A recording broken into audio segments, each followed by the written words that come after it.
premise is very simple, really. It is about mapping the global connectivity revolution. This is what is at the heart of the matter. It is the fact that our maps, the most basic infographics, the world's oldest infographics, the ones that hang on all of our walls and classrooms and offices, are inaccurate. They are fallacious. They are misleading. They are oversimplified. They are political when we, as a human civilization, are functional. They depict how we divide ourselves legally rather than how we connect to each other physically. They capture, literally, in most cases, none of all of the infrastructures that we have built as a human civilization over the last thousands of years, and of which we continue to build more and more and more. So we all are familiar with maps of natural geography, those that are colored brown and blue and green. And we're familiar with political maps, which simply show, again, legal borders. What we don't have anywhere are maps of functional geography, and that is what this is really all about, is mapping global connectivity, mapping global infrastructure. And those infrastructures fall into basically three categories: transportation, energy, and communications. I liken them, perhaps this is too poetic for some people, or too visual, or too much of a stretched metaphor, but to building an exoskeleton on the human body. And I think of these systems, our transportation, our energy and communication systems, as being akin to the skeletal, vascular, and nervous systems in the human body, such that we are wrapping the world in them to such an extent that the number, or the mileage, if you will, of global infrastructure outnumbers the mileage of global borders by about 100 to 1, approximately. And that's just the beginning. And yet, again, that means that your maps only show you about 1/100th or less, really, of what's going on in human relations to each other. And that is what we sought to correct here.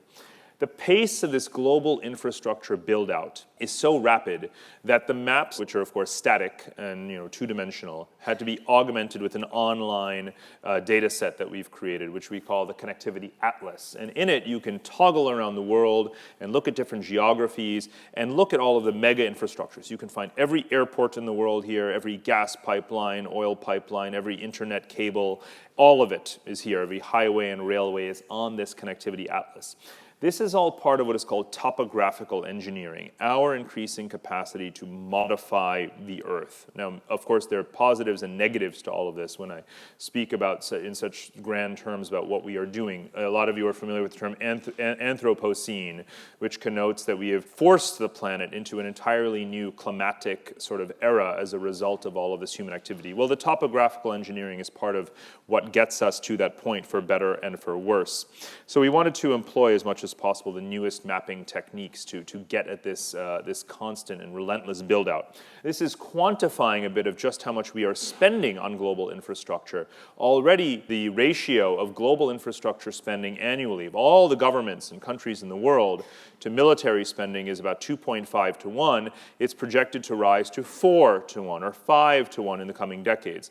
My argument is that it has to, because the world population has grown towards 8 billion people, approaching 9 billion people eventually, and yet we've been living on borrowed time with such hopelessly inadequate infrastructure all over the world. If you think Heathrow needs a third railway and that the tube is not functioning properly on any given weekend, just imagine where the rest of the world is, right? And that's the point. And hence, with the rise of Asia as the largest demographic concentration in the world, it's not surprising that Asian governments now lead the way in infrastructure spending, whereas it was Western societies that for the first two-thirds or three-quarters of the 20th century spent the most on infrastructure.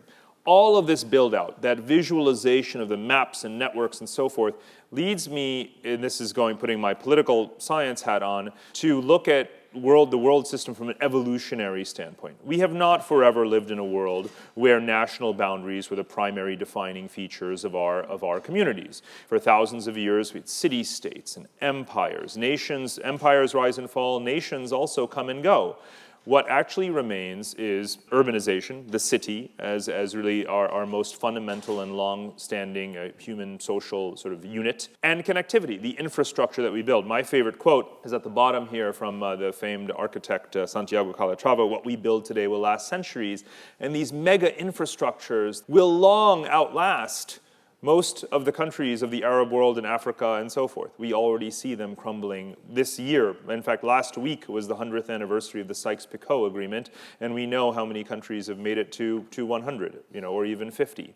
So, and yet I would place a much stronger bet on the new iron silk roads and railways that are being built by China to stretch all the way here to Europe.